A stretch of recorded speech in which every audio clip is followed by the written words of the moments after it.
शाम के 6 बजे के बाद अगर आपके घर के बाहर कोई पेड़ लगा हुआ है और हवा बिल्कुल शांत है और उस शांत हवा में भी उस पेड़ पर पत्ते फड़फड़ाने लगे या वहां पर कोई अदृश्य शक्ति दिखाई देने लगे, कोई अदृश्य परछाई सी दिखाई देने लगे या फिर कुत्ते बहुत तेजी से कराहने लगे, रोने लगे, एक अजीब सी दबी हुई रुंधी हुई आवाज, रोते हुए किसी महिला की या पुरुष की रुंधानी आवाज में आवाज आने लगे या फिर वहां से अजीब सी एक तीक्ष्ण नाक को चीर देने वाली गंध वहां से आने लगे, सड़ा हुआ मांस या मरी हुई लाश की बदबू आने लगे और आपके घर तक वो सुगंध दुर्गंध महसूस होने लगे, समझ जाइएगा कि यहां पर कुछ गलत होने वाला है।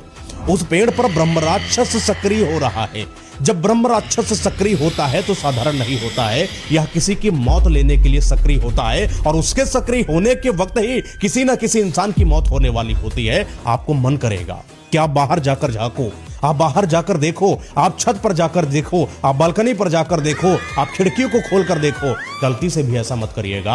आपको ऐसा महसूस हो सकता है अगर ब्रह्मराक्षस ने आपके ऊपर नजर डाल रखी है, आपके घर के अंदर प्रवेश करेगा। छत पर अजीब सी खट खट खट खट की आवाजें आना चालू हो जाएंगी। आपको महसूस होने लगेगा कोई पीछे है आपके। आपको ऐसा लगेगा कोई अजीब सी परछाई मेरे दीवार के कोने पर बैठी है या छत पर बैठी हुई है, या आपको कोई ऐसी आवाज आ सकती है कि जैसे कोई आपका अपना जानने वाला ही हो, वो आपको आवाज दे रहा हो। ये ब्रह्मराक्षस छलावा करते हैं, आपको आपके ही इंसान की आवाज में बुलाने की कोशिश करते हैं। जाइएगा नहीं।